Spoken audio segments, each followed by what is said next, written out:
అన్నదాతలకు పరిచయం అవసరం లేని మహానుభావుడు. ఉదయ్ కిరణ్ నుంచి ఎన్టీఆర్ వరకు ఎంతో మందిని ఇండస్ట్రీకి పరిచయం చేసిన గొప్ప వ్యక్తి. పత్రిక నుంచి మొదలైన ఆయన పయనం నేడు బిజినెస్ రంగంలో ఎంతో మందికి ఆదర్శం. ఎంత ఎత్తుకు ఎదిగినా ఒదిగిపోయి ఉండే ఆయన స్వభావం, ఆయన ధరించే తెల్లటి హాఫ్ స్లీవ్ షర్ట్, తెల్లటి ప్యాంటే చెబుతుంది ఆయన సింప్లిసిటీ గురించి. అటువంటి గొప్ప వ్యక్తిని కోల్పోవడం నిజంగా బాధాకరం.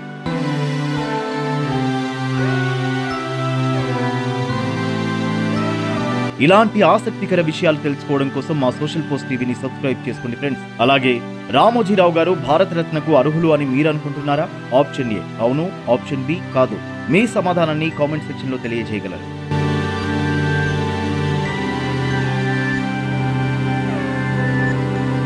రామోజీరావు మీడియా ప్రపంచంలో పరిచయం అక్కరలేని పేరు. భారతదేశపు రూపర్ట్ మర్డోక్ గా పేరుగాంచిన చెరుకూరి రామోజీరావు వ్యాపారవేత్తగా, మీడియా భారన్గా ప్రసిద్ధి చెందారు. అయితే తాజాగా రామోజీ మృతి చెందిన నేపథ్యంలో ఆయనకు సంబంధించిన కొన్ని ఆసక్తికర విషయాలను ఇప్పుడు తెలుసుకుందాం.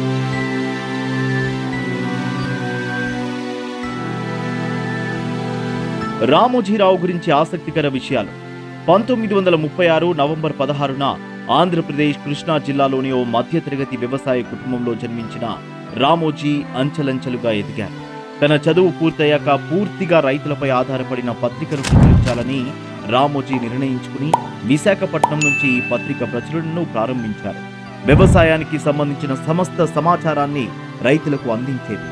అప్పట్లో ఈ పత్రిక బాగా ప్రాచుర్యం పొందింది.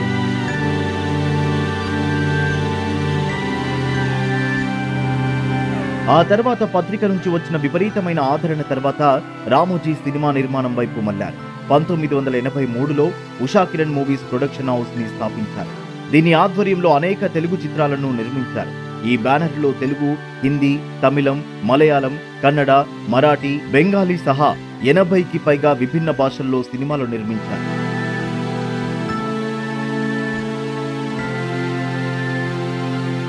రామోజీ ఫిల్మ్ సిటీ ప్రపంచంలోనే అతిపెద్ద ఫిల్మ్ స్టూడియో కాంప్లెక్స్ గా పరిగణించబడుతుంది.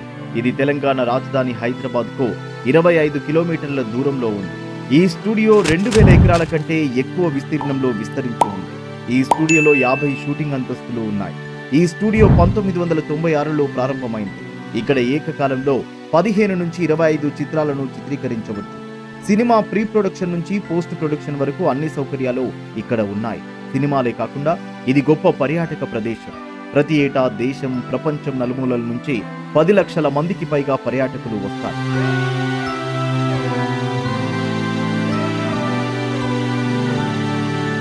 భారతదేశంలో ప్రాంతీయ ఛానళ్లను ప్రారంభించిన మొదటి వ్యక్తి రామోజీ.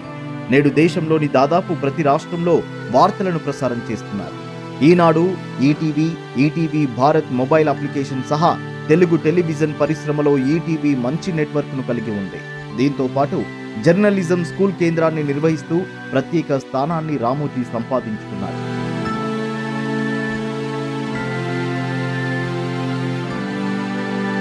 మీడియా, జర్నలిజం ప్రపంచానికి ఆయన చేసిన విశేష కృషికి గాను 2016లో ఆయనకు భారతదేశపు 2వ అత్యున్నత పౌర పురస్కారం కూడా లభించింది. అప్పటి రాష్ట్రపతి ప్రణబ్ ముఖర్జీ పద్మ విభూషణ్తో సత్కరించారు. దీనికి ముందు 1985లో ఫిల్మ్ఫేర్ ఉత్తమ చలనచిత్ర పురస్కారం, 1998లో ఫిల్మ్ఫేర్ ప్రత్యేక అవార్డు, 2000లో ఫిల్మ్ఫేర్ ఉత్తమ చలనచిత్ర పురస్కారం, జాతీయ చలనచిత్ర పురస్కారం, 2004లో ఫిల్మ్ఫేర్ లైఫ్ టైమ్ అచీవ్మెంట్ అవార్డులు లభించాయి.